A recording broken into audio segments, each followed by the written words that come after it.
This is just so close to the storyline of Rubber, the movie about a tire that kills people. I hope no one else is doing a bit, but I'm doing a bit. Daddy's got a pod. I'm Casey Kasem, and this one's for the perverts. Join us in our strange ritual. That is time-traveling love smut. I can only say horny in one season opener. A medium amount of fun and an extra large amount of sweaty. From the minds that brought you Giraffe and Amerisaur. No regrets, no masters. I got dick jokes to make, man. Leave me alone. This is good. This is good for anyone. This one's going to be weird. I'm very interested to see where this goes. All right. If you guys are ready to go, we'll just go ahead and do this thing. Rip it. Just like a Beyblade. Like a Beyblade. Why have I done a Beyblade flavor text?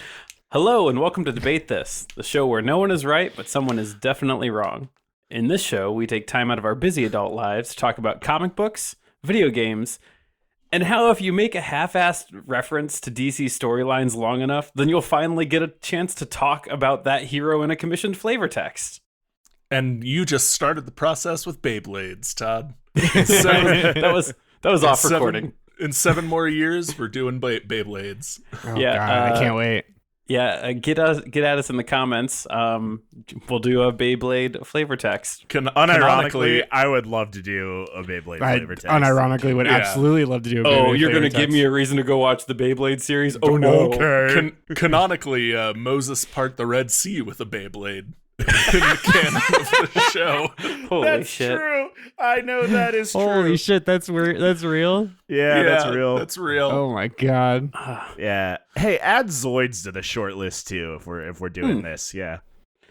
Would Well, you that's say- right. Did you 7 say seasons. Did you say Ninjago? I'll just wait. I'll wait. Bionicle? Bionicle. Yeah, Bionicle. All right, go ahead, Todd. No, I actually like this more than what we're going to do. But that's right. 7 seasons in, and we're finally taking some dedicated time to talk about the Green Lantern. Longtime listeners of the show know that we've haphazardly referenced the Green Lantern in a couple episodes, like episode 23, Burt Belker, Regional Sales Manager and Master of Chaos. Most frequently, though, we reference it in storylines for the storyline Blackest Night. In episode 87, John Batman eats his Fruit Loops whole. And we've even taken time to divvy up rings from the various Lantern Corps to give to Smash Brothers fighters, as in episode 28, Agent Kirby's Pillow Palace, which is still one of my favorite naming conventions because it could be a Kirby game. I do think about Agent Kirby's Pillow Palace a lot. 100% could be a Kirby game. I don't remember what launched that joke, but I do remember the name of that episode. We were playing a was- lot of Smash. We were Yeah, playing it was. Smash. It was a joke about the overly cutesy naming convention of Kirby games, aka like Kirby's Epic Yarn and stuff. Sure. I think it was COVID-ish, and we hadn't bought Overwatch yet, so we were playing a lot of Smash. I would argue most of this podcast is COVID-ish. No, the 20s was still in 2019. That's pre-COVID years. Oh, okay. I just know Matt gave Rob a black ring, and that was a harbinger of death. Anyway, It's a real Metal Dracula situation. real Metal Dracula situation. The point being here, we've never really taken time as a podcast to just like fully appreciate the Green Lantern, the Green Lanterns themselves, unless you count the time in 2022 when we streamed the 2011 Green Lantern movie starring Ryan Reynolds for our Patreon, which like... It's probably just a coincidence that we stopped doing movie streams right around the time we streamed that one. That I think that was the last one outside of no one has ever seen, which was the Spider-Man musical. The Spider-Man Yeah. turn off the dark. That we definitely tried, and we're like, this is garbage for a number of reasons. Yeah. Well, today we're changing all that. Because the flavor text we're doing is brought to you by the kindness of a mysterious benefactor and is going to be packed full of hard light constructs made out of pure willpower and just more lanterns than you can comfortably fit into your body. Now, before I introduce you to my core of intergalactic willpower-empowered defenders, let me just say that if you, yes you, Want to be a benefactor, mysterious or otherwise, really, you can just jump on over to patreon.com/debatethiscast. For the low price of $60, you can commission your very own podcast on anything you want within reason, asterisk. $60 is the cost of admission to have us get weird for you, asterisk. Can you not say the word asterisk? I'm putting the K before the S, asterisk. Yeah, Asterisk. Like a space cowboy named Rick. Yeah. No, I'm with Todd. Asterisk. It's asterisk. There's an X on the end of that. It's like FAFSA. It is FAFSA, but it's easier to say FAFSA. That's fair. Is it? Fast. With me today on the planet of Oa to gather around the central power battery is Matt, Mogo, Cole, Kyle Rayner, Harper, and Andrew. Wait, there are multiple Green Lanterns. Henderson. I stand by it. Well, in brightest day, in nights that are tough, I spent all day reading about Green Lantern stuff. Now, before we start, we all must learn. Tell me, what do you know about the Green Lantern? Are you going to do this whole episode in iambic pentameter? Man, what if? Oh shit. Oh What man. if? So let's go around the horn real quick and just what you all know about the Green Lanterns. Exclusively everything that we talked about in episode 23, Burt Belger, regional sales manager, and episode 87, John Van Man eats his Fruit Loops whole, and episode 28, Agent Reach Fill of House. And also I watched the 2011 Green Lantern that resulted in Ryan Reynolds and Blake Lively. Getting married and having children. Anything else is null. The only good thing to come out of that movie. Yeah, It's true. Their baby. Their baby. I don't think that there's anything I know about Green Lantern that I haven't already said on this podcast at another time. It's Kind of just the same thing Andrew said, actually. Yeah, really. I know that there are a couple of them. I know that Hal Jordan is one of them. I know that it's really important to the Blackest Night storyline, which is objectively the storyline I know the most about in DC Comics. That does not mean I know much. It's Matt, just the can one you I know the name most 3 of. other storylines in DC Comics? And not just like Crisis on Infinite Earths, because that counts. Well, as like okay, 8. shit. Hold on. That was my first one. Batman. If you're Year such One. a fan of DC, name 5 other storylines. Crisis on Infinite Earths. Okay, that's my fault. The Killing Joke, that's a thing. Yeah, actually, yeah. Yeah. Is that an arc or was that just a TV special? Well, let's not throw stones now, Andrew. It was a one-off. General question. It was an Alan Moore one-off. Oh yeah, it was an Alan Moore one. Yep. What about you, Kyle? What you got? I know what I learned. I know a fair amount about Green Lanterns. I in the run-up to the 2011 movie, I got really excited, not knowing it was going to be hot doo-doo garbage. Boy, we all did, Kyle. Read some comics. I know a lot about John Stewart, the one Green Lantern from the animated series, the animated Justice League series. I know what someone with access to Wikipedia and ADHD in 2010 could learn about Green Lanterns at that time, more or less. That is probably about as much as I knew coming into this. There's like 14 years have passed since then, but yeah. Because the only so I too was very excited for the movie. Consumed some of the readables leading up to there. Have consumed enough Blackest Night storyline to talk about that a couple times, and then I did watch the animated series that was animated like Clone Wars is animated. Oh yeah.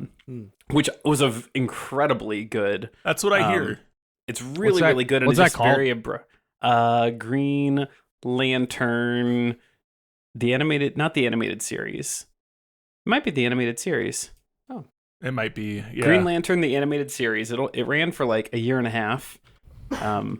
It was really, really good. It like super, super good. And to my knowledge, it just abruptly ended. So who knows? Maybe it came back. And It was one of it's not a thing. those Cartoon Network shows. It was like similar to what I talked about with Young Justice. It wasn't selling merch, so Cartoon Network was like, nope, gotta sell merch to be on our network in the 2010s. One, it was really good in the sense that Hal Jordan was the main character, which is one of the Green Lanterns we'll talk about today. Oh, Just- okay. Go figure. Yep. And then the counterpart to him was a Red Lantern, who was seemingly like being redeemed through the storyline. So, Todd, yeah, it was did we pretty cool? did we watch 2011's Green Lantern? Did we go see that for free together in theaters? I feel like we might have. That might have been something we did. Were we disappointed at that together? I feel like I might have even paid money to see that and was disappointed. But yeah, it's well, you know, it all comes around. I don't love the anime. It looks like a low rent mobile game. That's why I didn't watch it. The animation It's style 2011. looks not great, but apparently the show itself is pretty good. It was very good. Well, let's talk a bit about the Green Lanterns today. So that is the focus of what we're doing. We're not going to talk about major story arcs so much, and we're not going to dive into the multiple colors of lanterns. That is a whole thing. That could be a part 2 to this. We are just solely going to talk a bit about who the Green Lanterns are, and then kind of give you the most notable named Green Lanterns that come from Earth. And then at the end, I picked out just some like fun ones, which include Matt, your name Mogo. It's a whole ass planet. That planet's a Green Lantern. Wow.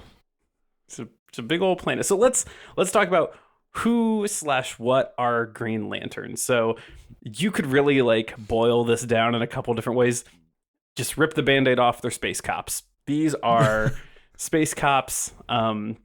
Space cops with green rings that are powered by their own willpower And like self-proclaimed space cops. Like there's no yeah.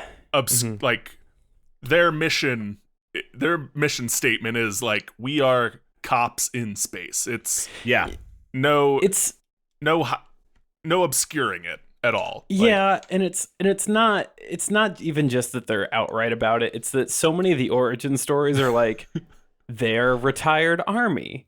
Yeah. They are also cop. Like there's just a lot of that. Yeah. And there is some really cool parts, but like at the end of the day, they're space cops, doing sometimes cool things, but they're space cops. So let's talk about just kind of where the Green Lantern storyline came from. So like a lot of the heroes that we would all know and love today, Green Lantern, the character, the actual like title of the Green Lantern, was created in 1940 by Martin Nodell during that like golden age of comics, which ran from 38 to 56. Pre-comics code, right? Yeah, pre-comics code.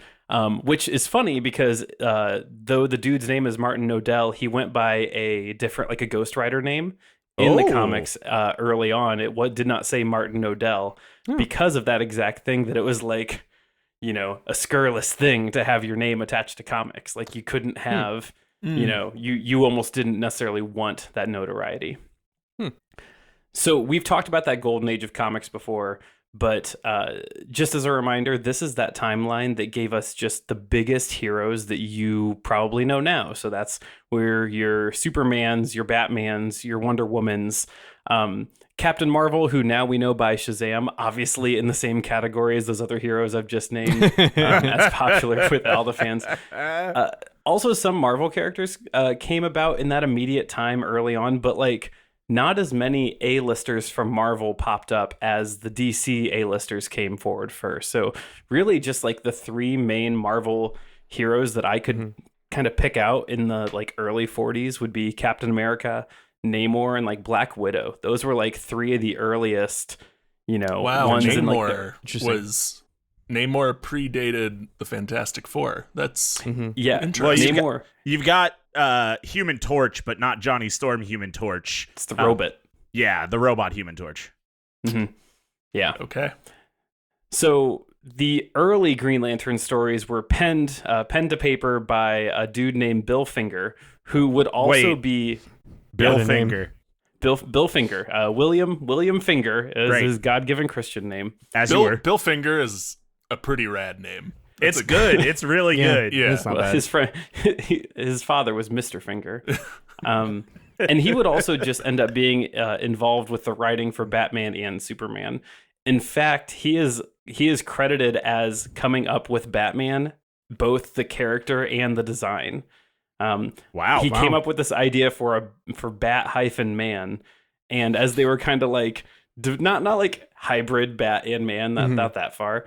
But like they kind of gave him this like silly domino mask, like a play pretend mask. And Bill was the one that's like, no, we're not going to do that. He needs a cowl. Give this man a cowl. All right. And then Justin Timberlake walked by and was like, drop the hyphen. That's exactly nailed it. So the 1940s, that is where we get our first Green Lantern. And he was a Green Lantern who was a gentleman by the name of Alan Scott. Now, listeners, we have an Imgur link. It is in the show notes. It's at the top of this page as well. If you are a Patreon subscriber at the tier that gives you access to our show notes here. Image 1 is Alan Scott, kind of a recolored, brought into the more contemporary, not 1940s art of Alan Scott. Now, you may be looking at Alan Scott's costume, and you know that Green Lanterns typically have green outfits. Yeah. This man is like a fancy man with green pants and like a cape and a red shirt. So let's just go back. So Green Lanterns are typically these beings that fly around with green powers, creating things out of willpower, and they have a weakness against like the color yellow or some shit. I don't know. Alan really wasn't that yet. Because like I said, what we get is this like fancy man with this traditional domino mask with a magic ring and a big green lanterns whose powers are loosely defined, but has limitations. I was reading about it. His limitations is like he can't interact with things through wood. Yeah. Wood is one of those, like, it comes up from when they need to pull out weaknesses for Green Lantern. Right. Interesting. Wood. He's weak to wood. It's very funny. So let's talk about Alan Wellington Scott, the first Green Lantern. Yes, his middle name is Wellington. They had to put that in there at some point. Sure. Adam Beef Wellington Scott. Wellington Scott. So let's talk. So this is in the 40s. This is like superheroes hit by cosmic ray suddenly as hero. Like this is not, there's not a lot behind this, but it's really funny. So Alan Scott's on a train, right? And he's going over a bridge and there's a nasty train wreck. Everyone on the train dies except for Alan. Oh man. God. Who survives because you guessed it. He's unbreakable. He's unbreakable. Like what's his Bruce Willis. Bruce Willis, yeah. He survives because he's holding on to a train lantern that is on, or that's green, a green lantern on the train during the crash. Oh. All right, that's So- kind of cool. That's better than I is neat. expected. Yeah. Hold on to that thought. I'm glad you like this so far. Oh, so this large green lantern that he was holding on to. You know, it's just your typical story of a meteorite falls to Earth thousands of years ago and speaks to speaks to Alan in this moment to be like, let me tell you about my origin. I've been here for years. Only it wasn't a lantern back there. It was like a lamp, like a traditional Aladdin lamp. lamp. Oh. So upon its arrival to Earth via meteorite as a green lamp thousands of years ago, these people found this lamp, and this lamp promised that it would burn brightly 3 times. Once to bring death, once to bring life, and once to bring power. So, this is thousands of years ago in a flashback. All these people who are threatened by the lamp, they're like, hey, fuck you, lamp. You're not going to tell us what you're going to do. Yeah. And so the people threatened the lamp, and you guessed it, it burnt bright and killed everyone. So that was its first burn to bring death. This is just so close to the storyline of Rubber, the movie about a tire that kills people. So far, we've got a lamp that kills people. Matt. What is this? I'm just saying. Rubber was one of the early, like, why you gotta get Netflix, like, if you get Netflix, you gotta watch Rubber. Yeah, sure like, was. Examples, like, right when Netflix added streaming. I love it. I digress.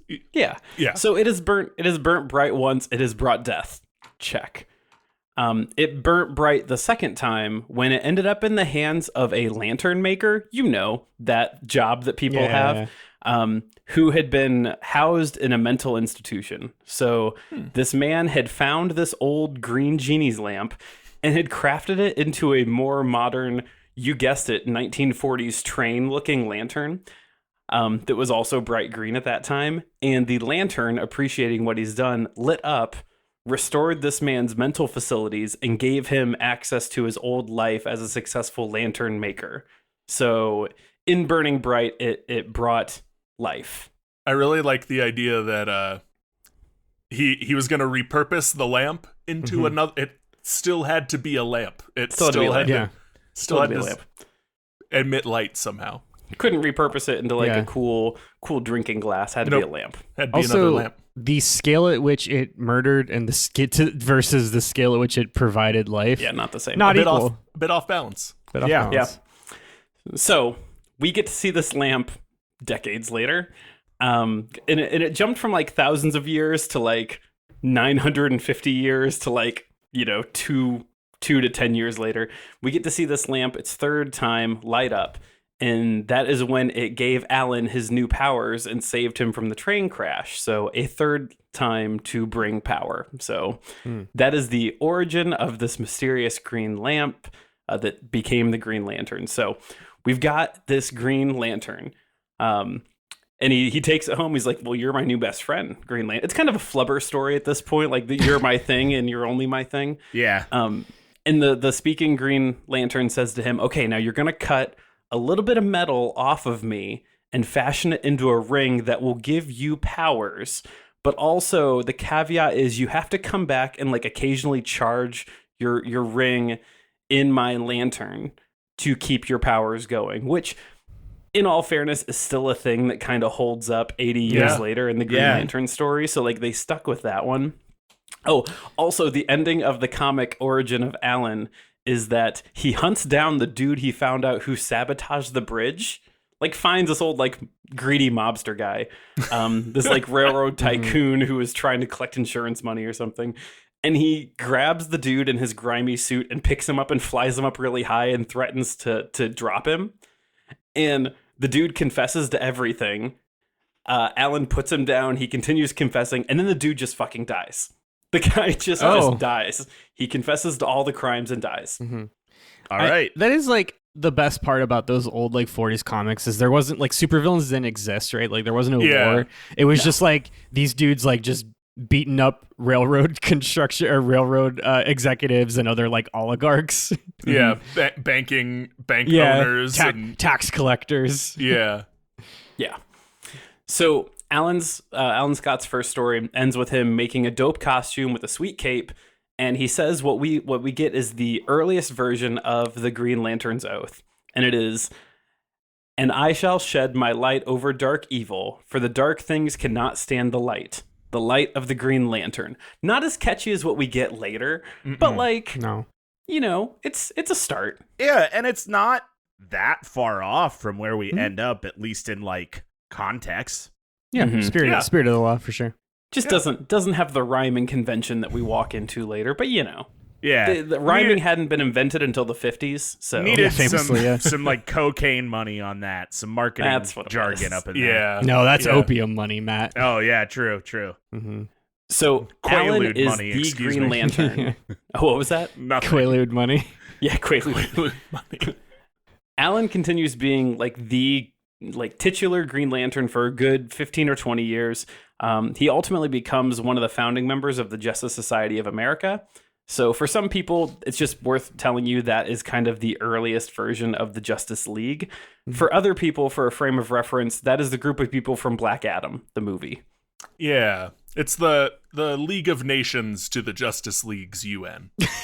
Yeah. Wow. Yeah. Wow. Well, really well good. explained, Kyle. It's basically the way that comics always say, oh, it's the old Justice League. Those are the old people. Yeah. They're the old ones. So since then, since the mid-50s or so, Alan has popped in and out of stories, and he's had his origin tinkered with a little bit. Because again, he stopped being the Green Lantern when we get Hal Jordan, but like much like Jay Garrick, the Flash, they just keep bringing him back for like multiverse stuff and throwback stuff and whatever. I couldn't remember his name, but if you're at all familiar with like the Flash TV show, Alan Scott is analogous to that's Jay Garrick. Jay Garrick, yeah, they're the same. Like, yeah, Alan Scott's the old Green Lantern who shows up sometimes, exactly, to pass it off to the new Green with the goofy costume. With a goofy costume. So some of the highlights here. So we actually, in wouldn't you know it, a retcon, we find out he wasn't in fact the first Green Lantern, at least chronologically, by the way the comic stories would be.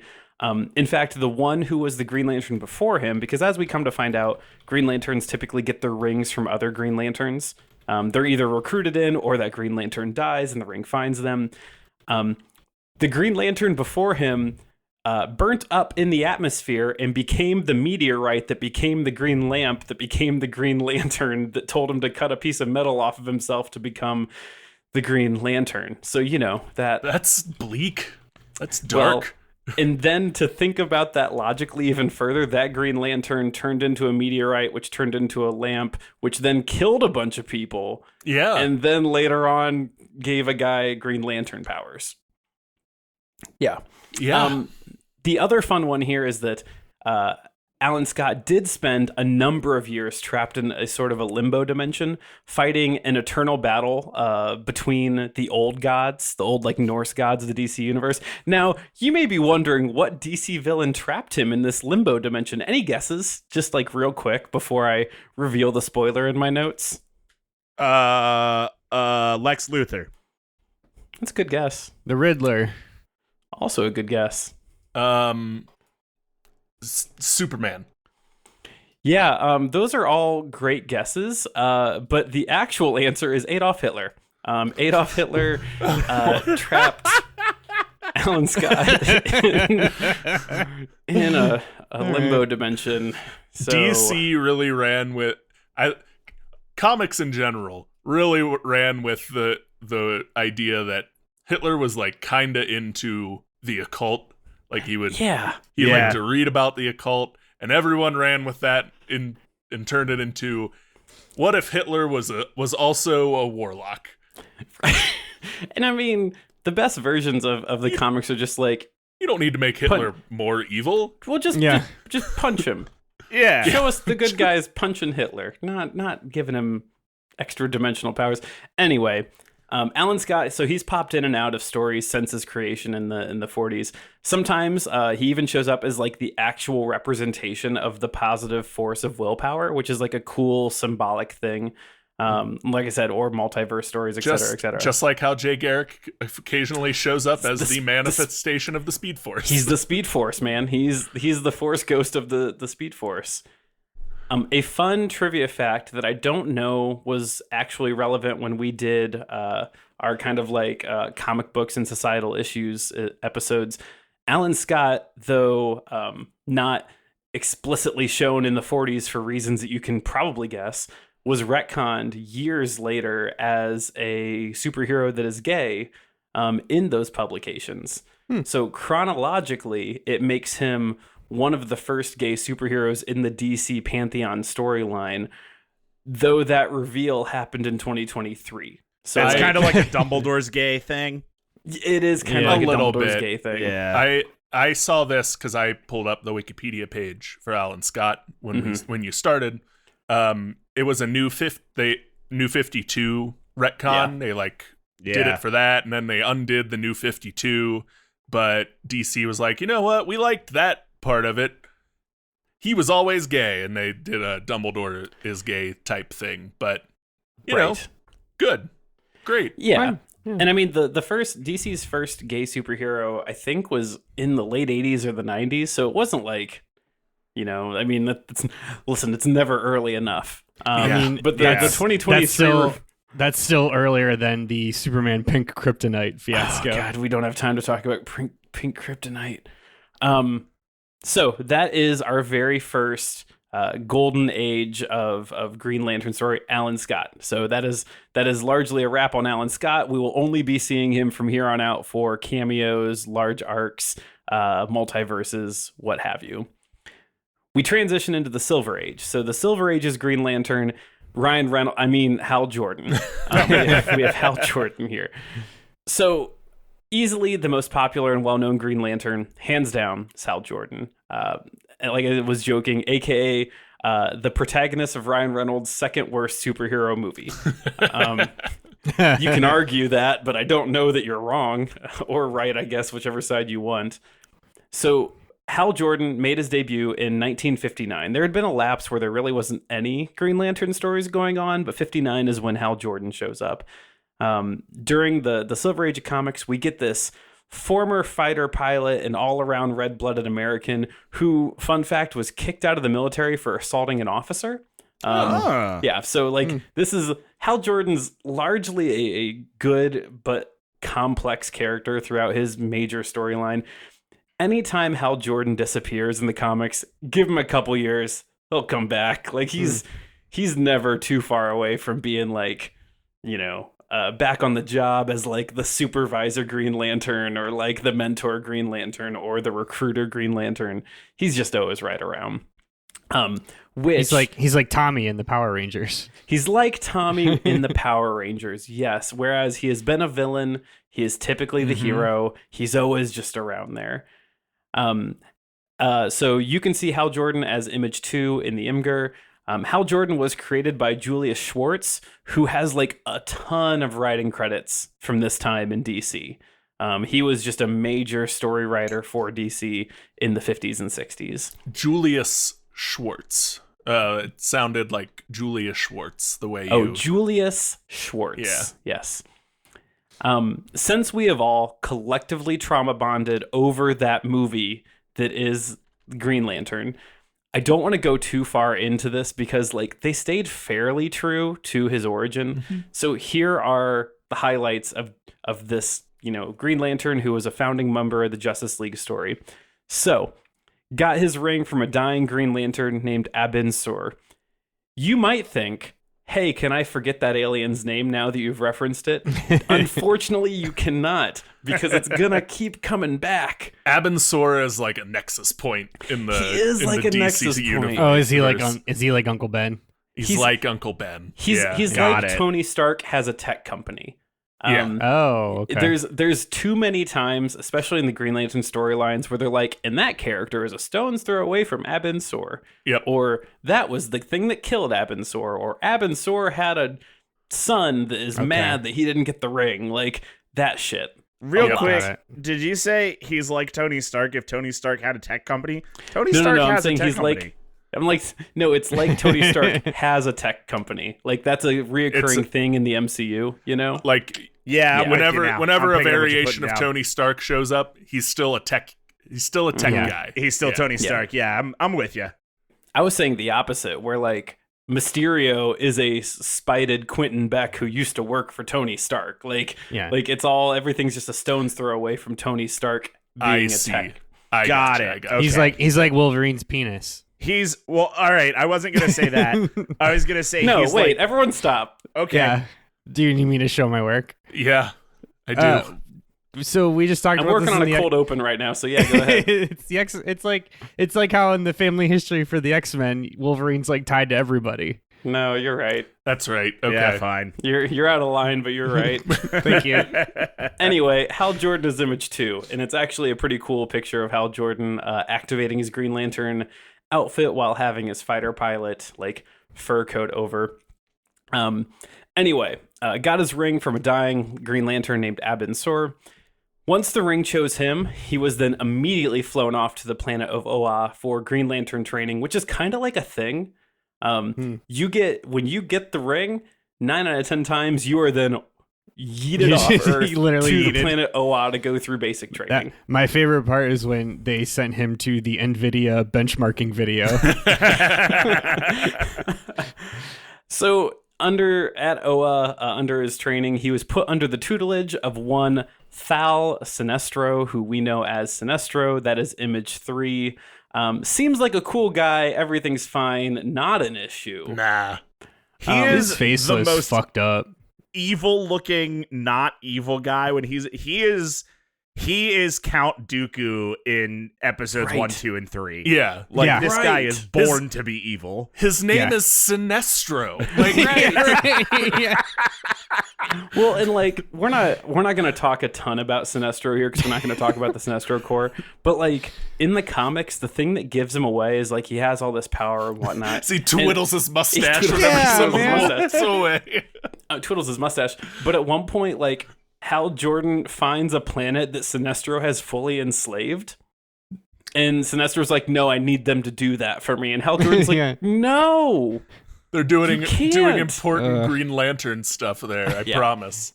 Yeah. Before we move too far away, I do want to from Abin Sur, I do want to bring up Abin Sur is often he is always the like Qui-Gon Jinn of the Green Lanterns. Okay. He's always like simultaneously the best Green Lantern and also always like on the verge of having the realization, hey, maybe the Green Lanterns are bad actually. If Like, he's the Yeah. best Green Lantern, how come he died?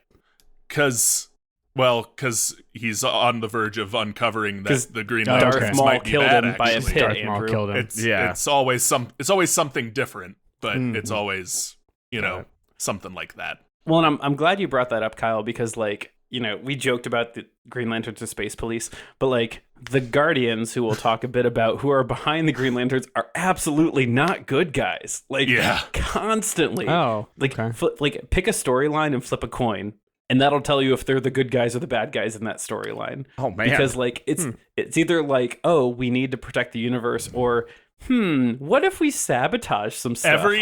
Every other Green Lantern story is like that reveals that the Guardians are basically like shield or Hydra. Like flip a coin. Sometimes they're Shield, sometimes they're Hydra. You can tell me if you're gonna do it later, but when about like was that ever retconned or was that always the case? Because that to me reads as like, oh, actually the cops are all corrupt. Like the space cops are all corrupt. Like that reads as like that had to have been written at a very particular point in time. I don't know, to be honest. So the next storyline like date stamp that I have ready here is like in the 80s when they kind of push Hal Jordan out of the image, and that is the Guardians doing that, and it's the first time the Guardians are like, we're gonna do a thing that's not really good. That's about the timeline Captain America like quit Shield because Yeah. Shield was corrupt. So it Okay. Well, it's not like anything. That it's not totally like there was stands. really anything in the 80s that made us question if the government was for or against us. Nothing. Never. Nothing at all. So Sinestro, totally fine, not a big deal. Probably gonna be a hero till the end. Image 3. With Hal Jordan in his run, it's the first time we get to see Lanterns doing the hard light construct thing in full effect. You know, and your constructs, of course, they're only as powerful as your character, your arbiter's willpower. So the training montage in the movie is pretty true to fact that like when he's getting bullied by Kilowog, and Kilowog's like, if you got a weak will, you're not gonna be a strong lantern, and then he like drops a boulder on him. Yeah. I mean, like, yeah, they have to keep their ranks charged, but also like, yeah. It is quite literally like the kid who has the power of heart in Captain Planet. Yeah. It's kind of the kid who has the power of heart, except like there's other. I mean, you would argue that maybe some of the other colored lanterns have the power of heart, but it's Sure. the point stands. It's almost always like I just have to believe in myself. Yeah, Yeah. it's inner power versus external. It's how power. Tinkerbell works in Peter Pan. I just got It's back how from Tinkerbell Disney World. I get it. Hal Jordan also has the fun, like, again, like he is the main Green Lantern. He's just gonna always kind of come in and out as the main Green Lantern. He also gets to be the person that has the connection to two of the like worst other colors that they've had to deal with, and that is the Yellow Lanterns, which are ultimately known as the Sinestro Corps, and Star Sapphire, which is at times a bad guy and also his love interest at some point. a whole thing. But he is always going to be the center point of the Green Lantern. So like, I'm going to continue this, and multiple times I'm going to be like, and Hal Jordan was gone. Well, that's because he was just gone for like a comic run. Yeah. Okay. Which, good segue, in 1982, Hal Jordan is exiled into space for a year by the Guardians, which the Guardians are Image 4, if you want to see those little perverts. They look like Oompa Loompas. They're just little pervs. They look almost a little bit more like Smurfs than Oompa Loompas.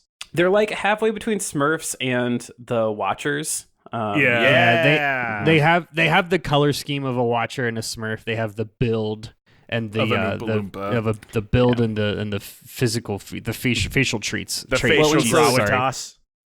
Just to drive the point home about like the Guardians being this like morally gray group. The reason why they exile Hal Jordan into space for a year is because they basically say, hey, man, we know you're the Green Lantern of Earth, but that sector is more than Earth, and you're spending too much time on Earth, so you got to be grounded from Earth by just hanging out in space for a year. And so he gets back to the planet, and the love of his life, Carol Ferris, says to him, like, hey, mister, you've been Green Lanterning up in space for a year. You either retire the ring or I'm out of here. And so Hal Jordan's like, well, fine. I quit the Green Lanterns, and good luck, Guardians, finding another person on Earth to be your new Earth Green Lantern. And so the Guardians are like, no, there's already other Green Lanterns around Earth. You've just been the main one. We're going to call John Stewart. John Stewart's ready to go. He's just kind of been in the background. Hey, John Stewart, you're now the main Green Lantern now. Come on up. What is being the backup Green Lantern like? Yeah, that's a great question. There's a lot of them. This is the 80s is when they kind of go, hey, yeah. Well, what I was going to say is the 80s is when they're like, hey, it'd be a cool idea to have more Green Lanterns. What they actually heard was, hey, it'd be cool to sell more Green Lantern toys because we need more Green Lanterns. It would be cool to sell more Green Lantern toys. I guess that would be like your equivalent to like the National Guard. Yeah, I mean, your Earth is being attacked. We need more Green Lanterns. Yeah. It is very funny because it's very much like they establish the rule early on in every origin story. Every sector has one Green Lantern. But Earth has like 6. But Earth has like 6. And I will, as I go through... It's like the Electoral College. Yeah. Well, I guess it isn't. It specifically isn't. Well, you're going to vote for a president, but there's actually people who vote for your votes. You vote to give them votes. Yeah, we're going to name like 8 different Green Lanterns today, and they're all living. So... But yeah, okay. So there, and it's I'm glad you asked about what does it mean to be the backup Green Lantern, because that's literally the origin story of one we're going to talk about later. Good. So anyway, Hal Jordan's like, I'm done being the Green Lantern. Good luck, Guardians. And they're like, hey, we've already called John Stewart. He's on his way. So enter the Bronze Age Lantern, John Stewart. So he was largely the Lantern through the majority of the Bronze Age. And if you ask someone to name you 2 Green Lanterns, they're probably going to say Hal Jordan and then John Stewart. Those are like the 2 that come to mind. I mean, Andrew kind of did that joke for me earlier, and I mean, it's accurate. Like, those are the 2. It's every animated series or movie you've ever seen has been one of those 2.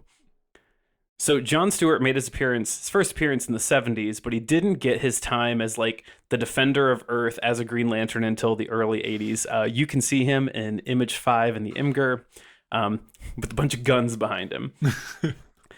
So created by Dennis O'Neil and Neil Adams, John Stewart was not only the first Black Green Lantern, but also the first African-American superhero for DC.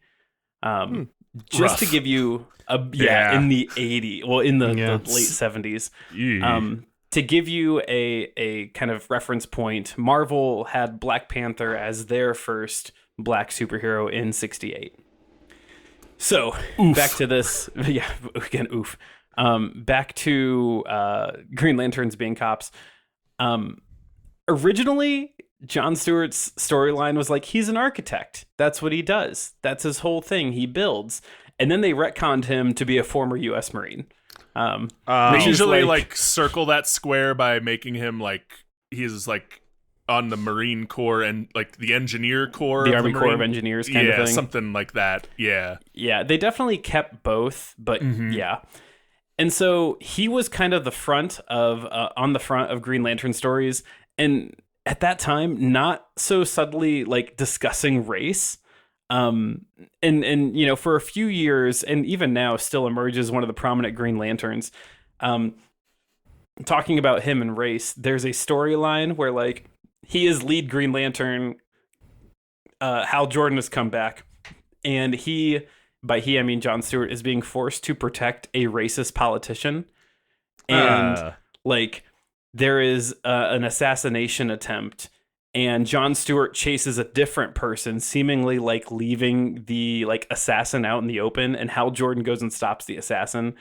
And like Hal Jordan is like, "What are you doing? I can't believe you let that happen."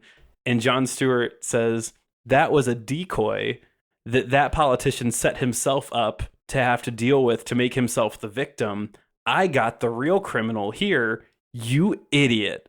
You got played by a racist politician. Like, it's just like egg on Hal Jordan's face. yeah, That's cool. Yeah, there was also a rumor that that Jon Stewart was going to show up in Zack Snyder's Justice League, but like, you know how that is. Yeah. So this era of like the 80s and 90s with Jon Stewart and then Hal Jordan coming back in just starts to blow the doors open of like, how many Green Lanterns can we cram onto Earth? So here they come. John, before we move on from Jon Stewart, I will his personality. He's always very much like level-headed, competent, like straight-laced member of the Justice League. He is also as stiff as a board and boring as a bowl of oatmeal. He is such a Marine. Like it's Yeah. Well, and it makes a lot of sense because the counterpart that comes in after him is what I've dubbed the Green Lantern no one likes, Guy Gardner. This dude looks like he sucks. Yeah, so image 6 of Guy Gardner, which if you even Google search Guy Gardner, you can get pictures of him with a stupider haircut. It's usually this like bowl cut. It's this bright red bowl cut. He always has this like Nazi youth undercut. That's just awful. Yeah. Yes. He is dollar store Star-Lord. Yeah, well, so here's this. So he shows up for the first time in the late 60s. But he doesn't really get his prominence of Green Lantern until like 20 years later. And his whole story, his whole childhood story is like he's not as good as his older brother, and because of that, he's just striking out in defiance against all those around him.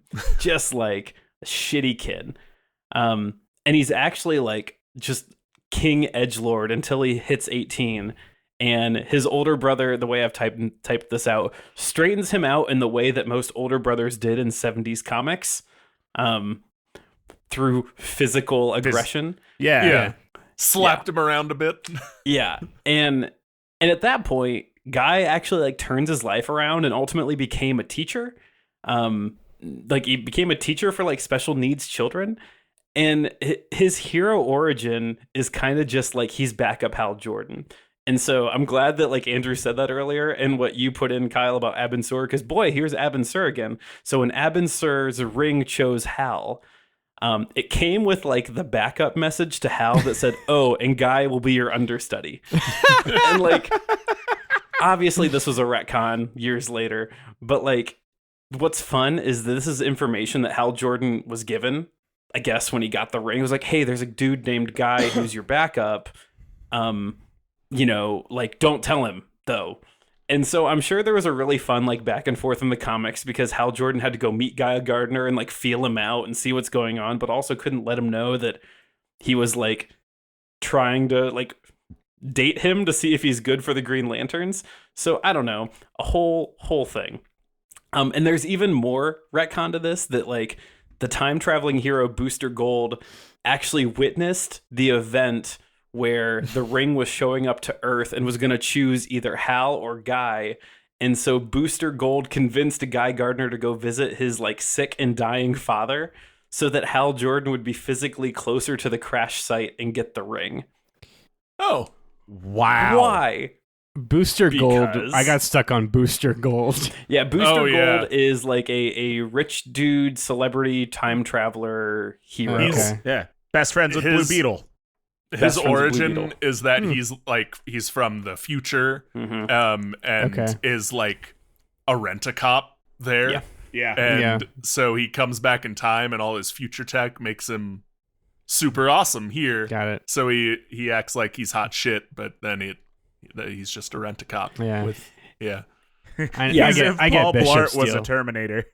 Paul Blart was if Paul Blart was a rich Terminator cop. Yeah. Yeah. So anyway, after a bunch of trauma, Guy, like superhero trauma, he gets beat up. I can't even describe it. Guy gets kept in a coma in the negative zone. That's just where he lives for a Okay. while. He finally, though, gets to be the backup Green Lantern to John Stewart after him and Hal Jordan get in a fight over Abin Sur's grave. Like, Hal Jordan finds out that he's the backup to Guy Gardner finds out he was the backup to Hal Jordan, and like they're fighting with each other over Abin Sur's grave, and Guy Gardner's like, "You're at fault for everything bad in my adult life. I could have been the Green Lantern. You took that from me. How dare you?" And so, anyway, like the Guardians or a Green Lantern or a Ring, I don't fucking know. Something shows up and is like, "Hey, you two, stop fighting. We need a new backup for Earth because John Stewart's the new lead." And Hal Jordan's like, "Well, fine, I'll do it." And the Ring's like, "You just quit. You quit earlier. You can't be the new backup Green Lantern. I guess it has to be this shithead Guy." And so Guy finally gets to put on his weird green vest outfit and becomes this like, backup leading lantern of Earth. And like his whole thing as an adult Green Lantern is that he is this like ultra macho, red-blooded American male parody, like cocky, arrogant. And at one point he uses the line that he thinks he is, quote, the last true lantern. So like that tells you kind of how he sees himself. Yeah. There's a quote from the creators of Guy that they did not intend for him to necessarily be that way. He was supposed to be like troubled, turn his life around, blah, blah, blah. But they like lost control of the script for Guy at some point. And the overarching controllers who hold the dollars were like, no, he's going to be a shithead. We need a Green Lantern who's a heel because we've got John who's not a heel at all. Yeah. So we need someone that like people are just not gonna like. He actually becomes at one point, he's one of the few remaining Green Lanterns with power after a quote major incident, which spoiler, it's they kill Sinestro because of the crimes. The crimes they kill him. Because of all the crimes Sinestro commits. Yes. Yeah. And when that happens, a bunch of the Green Lantern's rings become depowered because Sinestro had been this really powerful Green Lantern. But the coolest thing with Guy Gardner that anyone's ever going to talk about is that his biggest storyline came in 2014 when he had been set up to go on a mission that was destined to fail by the Guardians, the blue space pervs. They sent him out to do something and they're like, this is going to fail. Sucks to be Guy Gardner. And after that, Hal Jordan got involved and was like, hey, man, we can't have you doing Green Lantern stuff. However, we're going to put you in as a sleeper cell to go join the Red Lanterns. Now, if you remember the Red Lanterns from when we've talked about them, when I turned whatever the cat Wrestle Pokemon cat? is. Yeah, but like it's mini version. Incineroar. Yeah, but it's level 1 version. Kyle, help. Mitten. Litten. There it is. You know the one I'm talking about. If you remember me talking about that, like when you get the Red Lantern ring, you like vomit up all your insides because your body is replaced and powered by rage. So anyway, Hal Jordan is like, I got just the guy. Hey, Guy Gardner, you're gonna go become. You know how you're full of rage? yeah. How terrible things have happened to you, and you're a shitty dude. We're gonna make you over here. And so like, it's a cool turn where he gets to keep all the rage in check while still being able to like fill the role of like the Punisher for the DC universe because they just murder people. But he's like controlling a new aspect of the Red Lanterns. Now, I've put in here images 7, 8, and 9 are 3 comic book panels of him kicking Atrocitus's ass, who had been the leader of the Red Lanterns. And I'll just give you a hot second to like look at this, because first off, it's grizzled Guy Gardner. He's got longer hair and a beard. He kind of looks like Aquaman when he went through his like phase. Yeah. And Atrocitus like takes the ring from him because he's like the lead Red Lantern.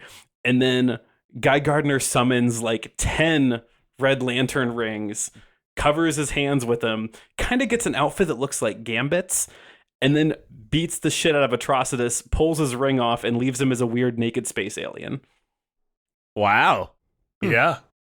Yeah, it's kind of rad. And honestly, the best thing they could have done for Guy Gardner. It is one of the best ways to like have used the character, because he like you said, he gets to be a cool space anti-hero instead of like the guy who keeps screwing things up for the Green Lanterns and or the Justice League. Yeah, like, the Green Lantern that shows up and everyone's like, holy shit, it's Guy again. Oh, not Guy again. Yeah. I really like how the ring gave him this like cool Clothing? leather jacket and like these chains like Ghost Rider. Yeah. Yeah, it works so well. And the last thing that I would say is that it is we will see a version of Guy Gardner in the upcoming Superman movie, played by Nathan Fillion. Oh. Yep. He is. Wikipedia says starting in James Gunn's Superman. Whenever that movie comes to existence. Nathan Fillion will be Guy Gardner. Yeah, so I'm sure it'll probably be Green Lantern Guy Gardner, which is like, hey, cool. Let's finally give it to us. Give us a Green Lantern. Or like a guy Superman Clark Kent meets who's named Guy Gardner, and then he winks at the camera. Like, we might just get that, and then the DC universe will collapse again, and we'll never see Nathan Fillion in a Green Lantern costume. Yeah. Well, we'll take a brief break. We've still got a lot of cool Green Lanterns to come up, including ones that everyone loves, ones that deserved a much better treatment, and then, I don't know, maybe some little weird freaks at the end. So stick around for the weird freaks. Gotta get our weird freaks. May I suggest that our newest member lead us in the Green Lantern's oath? Yes. Come again? The oath. Every member of the Corps knows the oath. Yeah, in blackest day or brightest night, watermelon, cantaloupe, yada yada, superstitious and cowardly lot, with liberty and justice for all. Then again, maybe I should lead us. In brightest day, in blackest night, No evil shall escape my sight. Let those who worship evil's might beware our power, Green Lantern's light. Yay, team! All right, we're back. We've got 4 more Green Lanterns that we'll talk about. Like I said, 1 that everyone loves, 3 that probably deserved a better treatment, and then a bunch of weird little freaks at the end. So let's jump into Kyle Rayner, a.k.a. the cool one everyone loves. The 90s one. Yeah. The 90s one. Everyone loves Kyle Rayner. So Kyle Rayner is Image 10. There's a lot of really cool art with Kyle Rayner, but I would pause on searching it because it kind of gives away the end here. That Kyle Rayner appeared in 94, and he took on kind of the leading Green Lantern mantle. The TLDR to his story, because everyone has some sort of story as to why Hal Jordan was no longer the Green Lantern and they get to be the lead Green Lantern. So Hal was the main Green Lantern in 94, but he went mad because his city had been destroyed because of some sort of thing that happened. Hal Jordan has this like tendency to become the bad guy for a while. And so this was one of those times, and Hal Jordan's city was being destroyed. And so the Guardians sent a ring to Kyle and just were kind of like, go fight that man. use the power of willpower. Go fight that man. The literal quote is, "You will have to do." Like, oh no. It's not like you're the prophesized one. It's like, you're good enough. You're all we have. Go punch that nerd in the face. The retelling of the story from the Guardians' perspective is that they have justified it by saying that humans make the best lanterns because of their like ability to generate willpower, and that they hedged their bets and chose well on Kyle. And so Kyle's viewed as one of the greatest Green Lanterns of all time and just like a fan favorite, because originally he gets this ring and like fights Hal Jordan. He's like, psh, whatever, it's a ring with superpowers. I guess that's cool. But then like after talking with his partner, he realizes the cosmic burden that's like laid before him as them being like, you have unlimited power and you need to protect the Earth. Mm-hmm. Yeah. So that's yours now. Kyle Rayner benefits from he was the Green Lantern at the time when all of the really good Justice League stories were being written too. And like all the really good like cosmic stories were being written. So like, yeah, he benefits from that more than anything. Because personality wise, he's kind of like he can be a whiny sad boy sometimes, but sure. In the further like story behind his character is that so prior to taking on the role of Green Lantern, he had been an artist, and so he was an artist and he was a comics fan. He also like comics exist in the DC universe just like they probably do in the Marvel universe. So he was a fan of Batman and Superman comics, like, and he was an artist, and so his combination of like having a strong willpower paired with his creative imagination to like design and draw makes his ability to create constructs near second to none. Like he can just make better stuff than most other people. He is also one of the very few Green Lanterns that's been elevated to near godhood by the Green Lantern Corps a few times. And then he's also one of the few Green Lanterns to master all 7 lantern rings and become a White Lantern. So that's I don't cool. have the image of a White Lantern in here, but if you search Green Lantern, White Lantern, you're going to see an image of one of 2 Green Lanterns, most likely either Kyle Rayner or, you guessed it, Hal Jordan. They are the 2 that come to mind that have become White Lanterns in somewhat recent memory. And I believe they both become White Lanterns during the Blackest Night storyline. Probably right? the Blackest Night. Yeah. Was that like being supersonic? It is like being supersonic. Supersonic, yeah.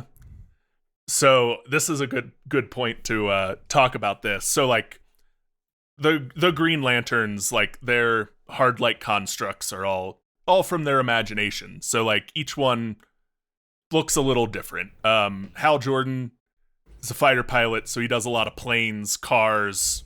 He's like a daredevil type, so he does a lot of that kind of stuff. John Stewart is a Marine and an architect, so he has a lot of tanks and a lot of like brick walls, straight lines, very like solid things. Kyle Rayner is an artist, and the time I read these comics was the early 2000s. So a lot of his constructs are like, they're like mechs, or Gundams. They're like They're like Gundams. Gundams. Yeah. He has a lot of Gundam and anime constructs. He's the anime Green Lantern. It's which is fun. rad. Yeah. Oh yeah. He's also if anyone who knows the term fridging or the TV trope fridging, he is the guy who got fridged the first time, who literally got fridged. His girlfriend got fridged. But Yeah.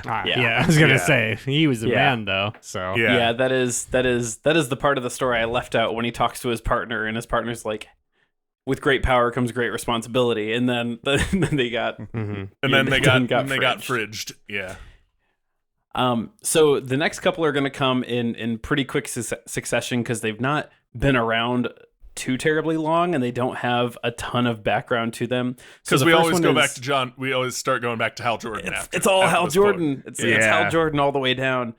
So Simon Baz and his dope costume is the next one that I've got here for you. So Simon Baz is a Lebanese immigrant who was born in Dearborn, Michigan, who just like had a tough childhood, and his origin follows that trend. So he is Image 11.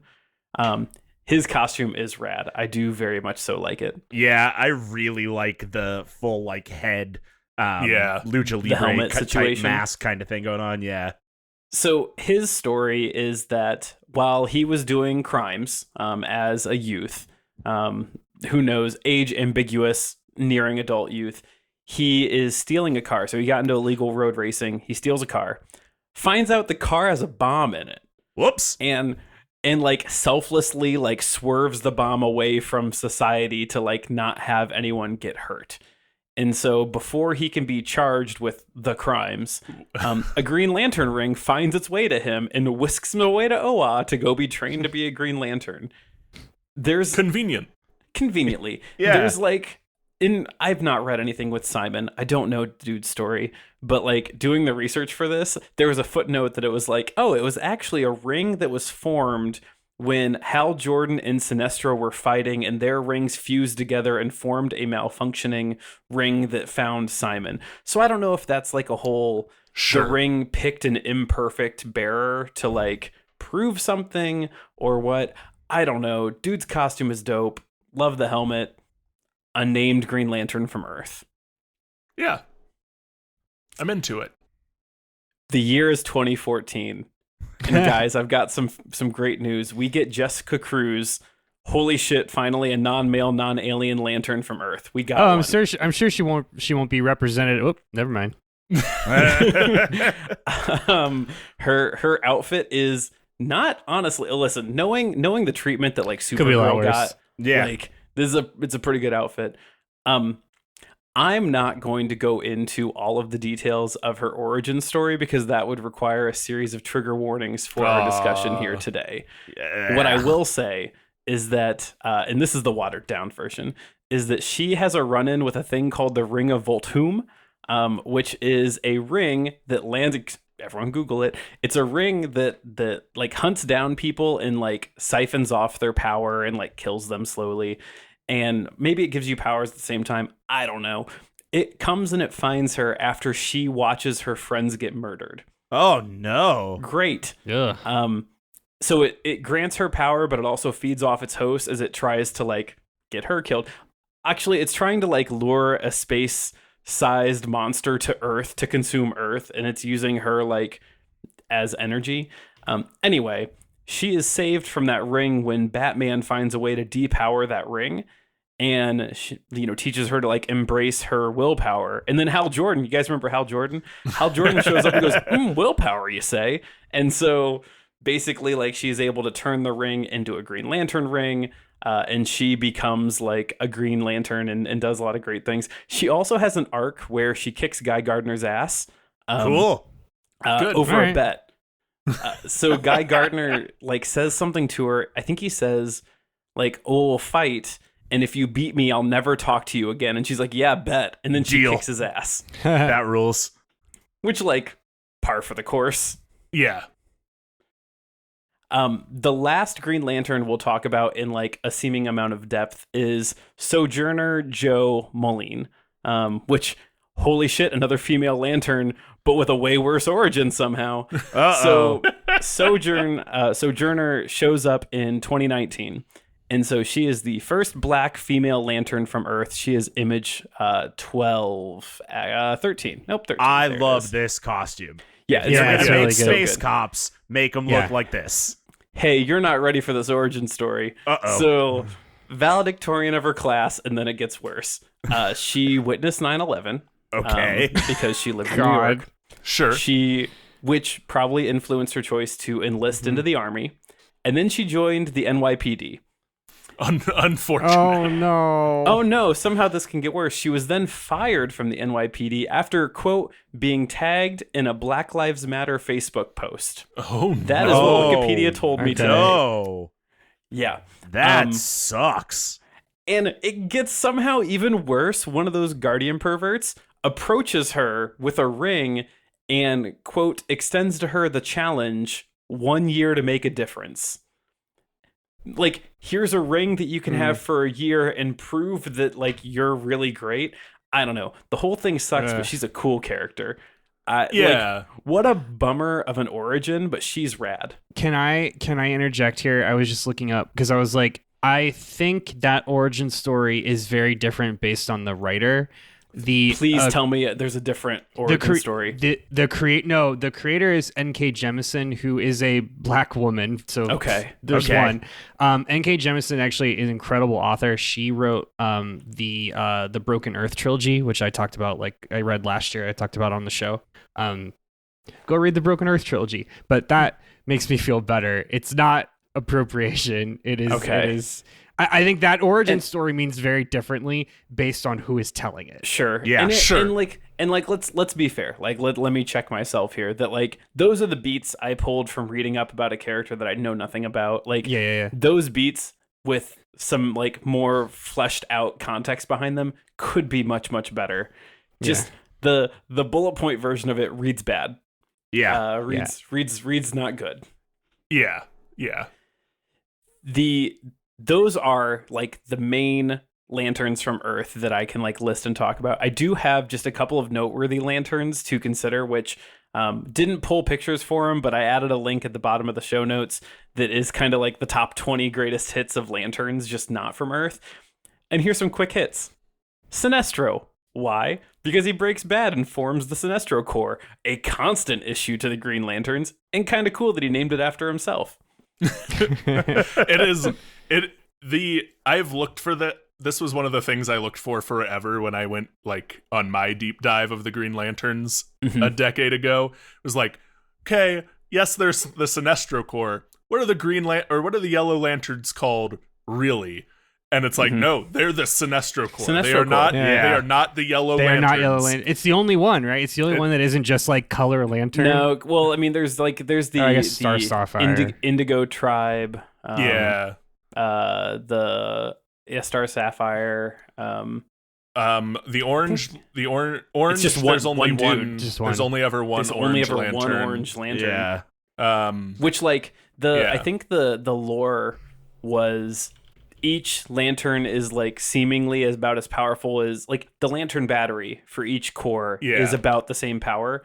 And so Larfleeze, which was like the only orange lantern for a while, was crazy powerful. Yeah. Because he was just the one.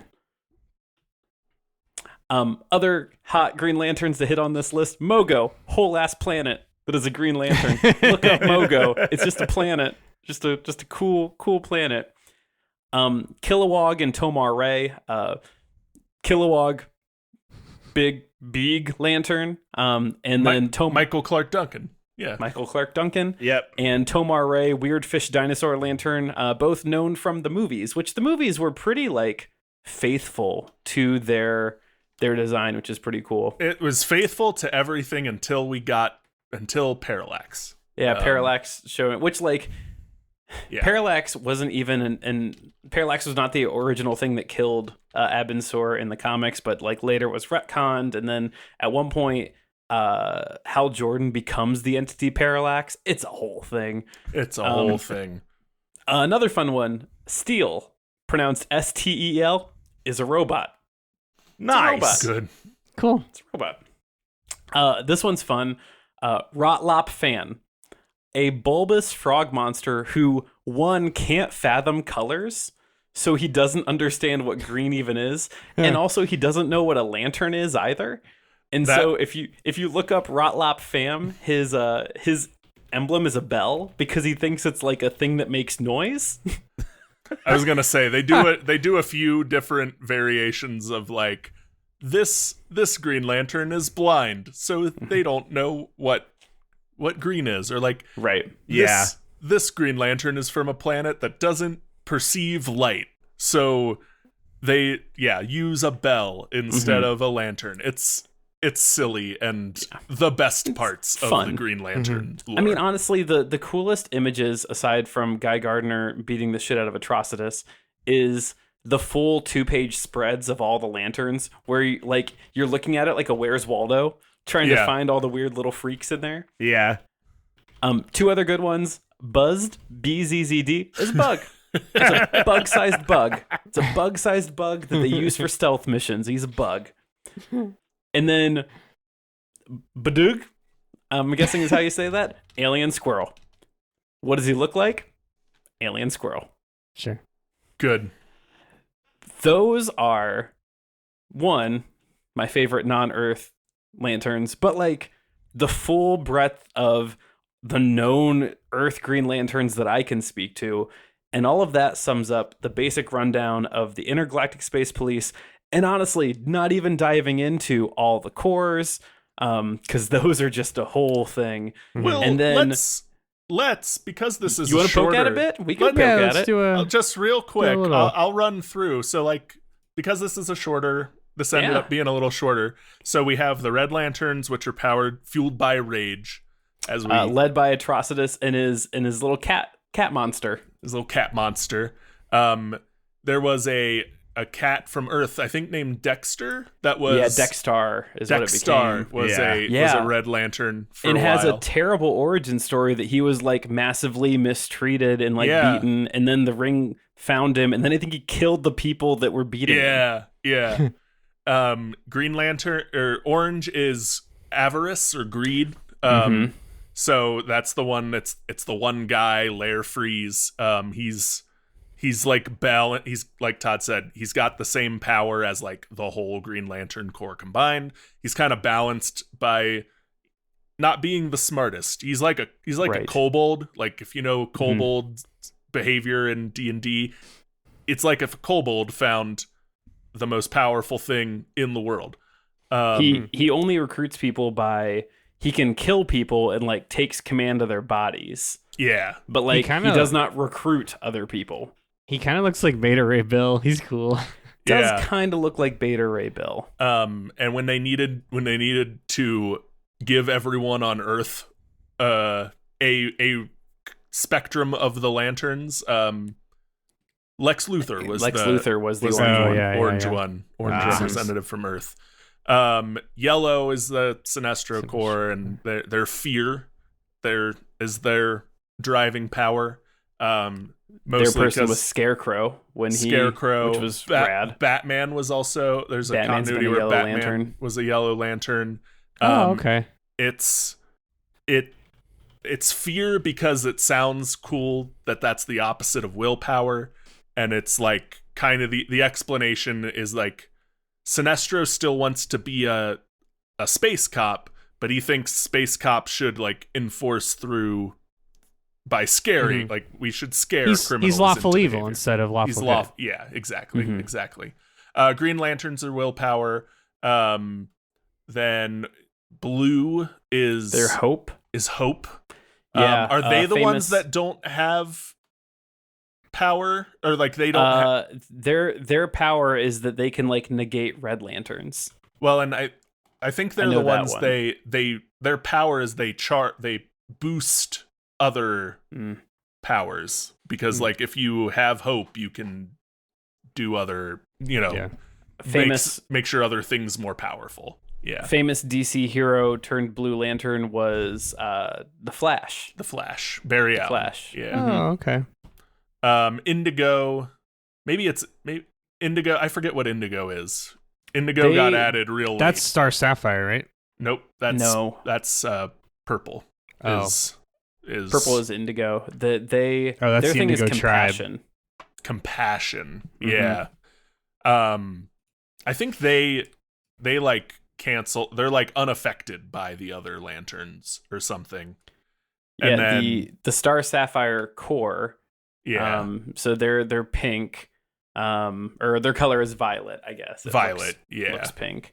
They are charged by love, but like they've been not always great. Yeah, for early in the continuity, it's love, but it's like lust, and then when they fleshed everything out more for the Blackest Night build up, they were like, no, that was one bad Sapphire Corps member. The rest of us are like good. Yeah, like so remember Hal Jordan? Hal Jordan's love interest, Carol Ferris, is I think one of the original, if not the original Star Sapphire, and is like a villain to Hal Jordan, because I think what Kyle was saying, like scorned love or lust or what have you. Oh yeah. She like always had a boob window type costume. Like it was always boob window. It wasn't great. Yeah. I think they're all women too. Yeah. That tracks. Yeah. And then obviously we've talked about Black Lanterns. That's just They're just here to Death. consume. Yeah. White Lanterns, you have to be able to power all or control all 7 of the rings of the spectrum. It's the supersonic of the Green Lantern. You get a Dinozord. Yeah. You get a Dinozord. Yeah. Cool. So that hits the biggest named Green Lanterns of Earth, outside of Earth, running through the colors of the Lantern Corps. And really, we did everything but talk about our favorite storyline that we all know something, but honestly not that much about, Blackest Night. Guys, what are your thoughts? Hey, this is cool. I mean, it's more comics nonsense, and it has kind of the same, like, when I ran through all the Ghost Riders, there are high points, there are low points. Some people look really cool. Some people have backstories you hope you forget about. I think that Green Lantern is fine as a superhero. He's never been one of my favorites. And it's cool to hear about more of these characters because now I don't feel like I've always known there's more than Hal Jordan and the other one, Guy Gardner. John Stewart. And then Guy Gardner, I remember from that other episode we did. But like, it's cool to know the history of some of the other ones and how they got there. Also, this reminds me a lot of the beginning of Animorphs, which I feel like we've connected before. Yeah, that tracks. It says something that like the coolest thing about the Green Lanterns is not the Green Lanterns. It's like when they cross paths with the other lanterns, or when they're used as an excuse to do space stories. Space stories. But I was going to say, even too, like, the best version of the Green Lanterns are when they're like, the call's coming from inside the house. It's the Guardians are bad. Like, we need to rage against the machine because they are doing bad things. Yeah, I'll echo Matt's sentiments. This was cool to hear it. I'm genuinely like rarely interested in DC Comics just because like I feel like the DC Comics as a brand is just very not. I'm like it's just not my vibe. Like it's just like they're always like these kind of like immortal gods and just I find it a little. I've always like found it just like a little bit boring. But I like the aesthetic. The art is awesome. I mean, the art that you shared is really cool, and it's really fun to just like look at all the different like variations of the color core. I mean, that's always fun, and seeing Batman in a Yellow Lantern outfit is neat. Man, but yeah, I don't.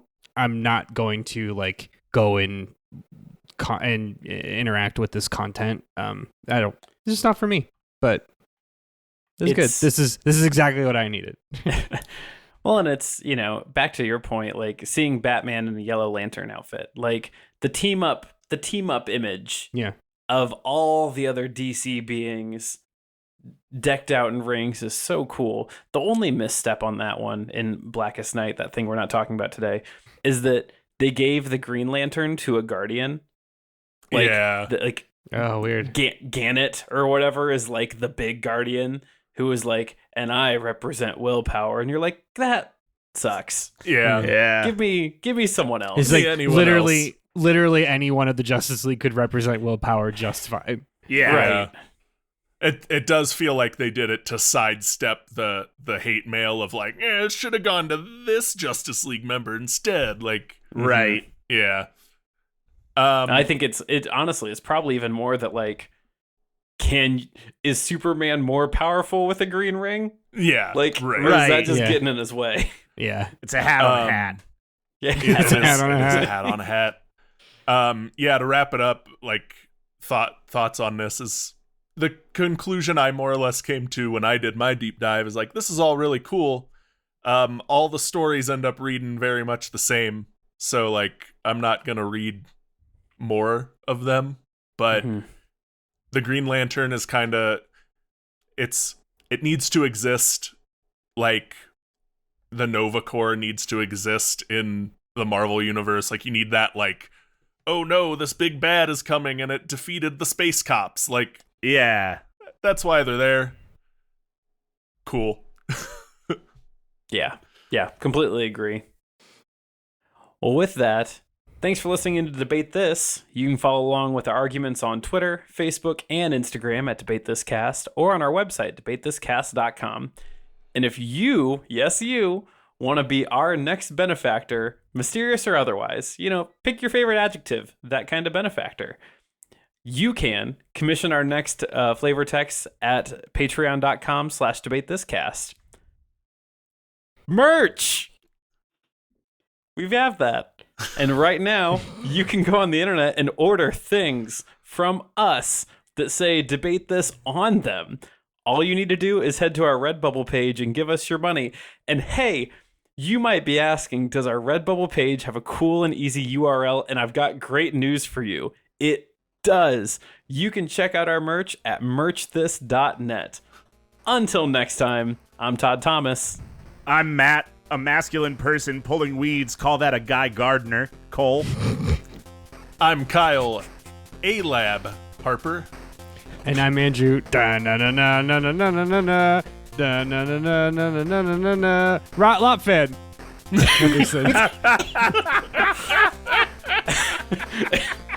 And we're saying thanks for debating with us. And if you think we're wrong, you can come fight us behind the swing sets, nerds. It's really fucking funny. That was really good, Andrew. Really funny.